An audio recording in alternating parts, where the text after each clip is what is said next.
네, 오늘 창세기 우리 성경 공부 계속 진행하도록 하겠습니다. 우리 코로나19, 그러니까 팬데믹을 통해서 어떤 사람은 이것을 보고 저 긍정적으로 해석을 해서 그 기회를 잘 선용하는 사람들이 있고요. 또 어떤 사람들은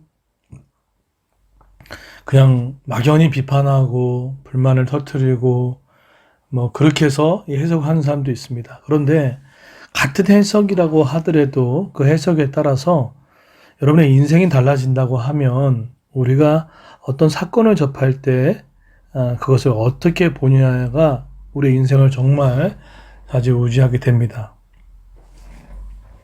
이런 것들 많이 느껴요. 그래서 우리 주변에도 여러분 어떤 사람과 함께하고 싶습니까?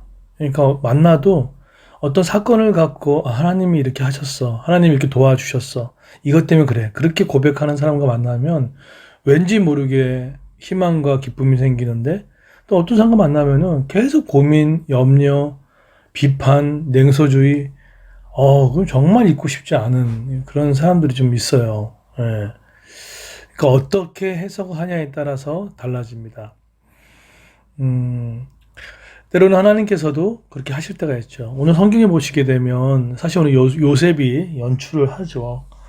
그래서 그 형제들에게 얘기를 합니다. 한 사람만 남고 너희들이 다 고향에 돌아가서 동생 데리고 와라. 그리고 가족들 먹여라.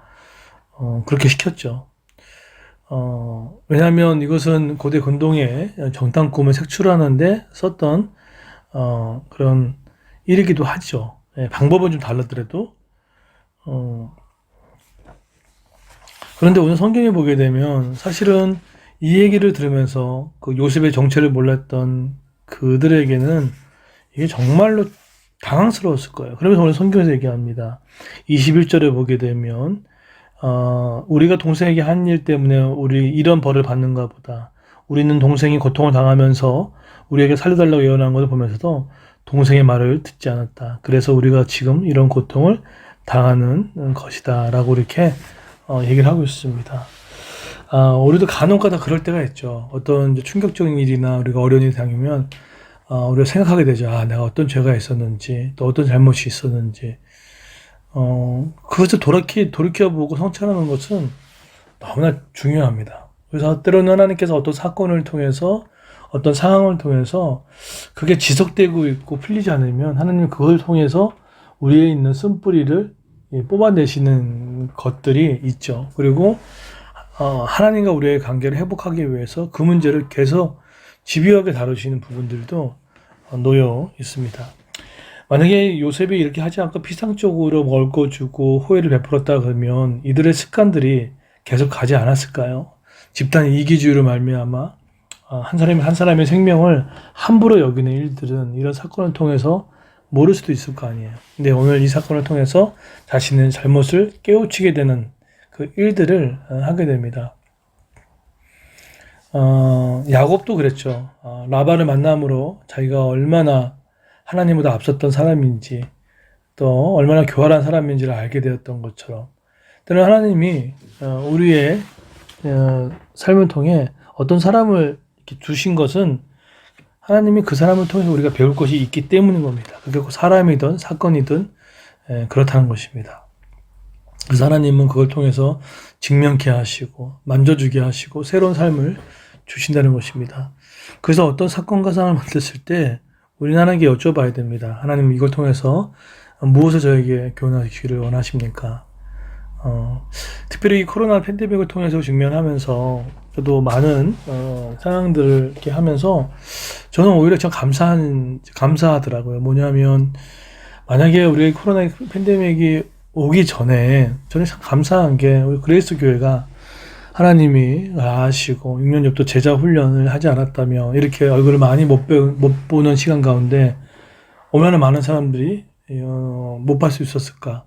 또 우리가 가정교회로 이렇게 하지 않고 그냥 중앙으로만 해서 했다 그러면 어땠을까. 뭐 그런 생각도 해보고요. 그 무엇보다도 최근 들어서 이제 뭐 6년 이상 지나다 보니까 정말 행복해하는 우리 성도들을 많이 보게 됩니다. 가정 예배가 세워지고 개인의 자유가 생겨지고 근데 그 시점을 보게 되면 복음을 들었던 것 같아요. 그래서 교회 안에서도 물론 전에서 들었겠지만 복음을 새롭게 알고 하나님의 주인으로 바뀌고 결국은 복음의 문맹을 벗어났을 때 새로운 삶을 살아가는 것들을 보게 됩니다. 그래서 저는 앞으로 꿈이 있습니다. 그러니까 우리 교회가 그걸 보여준 것 같고요. 그래요. 그래서 어떤 형제가 그런 얘기 하더라고요. 목사님, 그래서 교회는 복음기초학교가 최대한 강점이다. 저도 그런 것 같아요. 근데 그게 왜 그럴까 봤더니 하나님 나라의 복음으로 복음의 문맹을 걷고 있는 사람들에게 자유를 주기 때문입니다. 여러분 꼭 기도해 주십시오. 저는 기도하고 있습니다. 저는 앞으로도 우리 교회와 저희가 우리 한국교회의 복음의 문맹률을 떨어뜨리고, 우리 한국교회가 얼마나 저력이 있는데, 우리 그레이스 교회가 얼마나 저력이 있는데요. 저의 저력은 바로 기도하는 사람이 있다는 것입니다. 우리 그레이스 교회 얼마나 기도하는 사람이 많은데요. 저는 그래서 기대가 돼요. 우리 그레이스 교회를 통해서 하나님 어떻게 사용하실까, 쓰실까.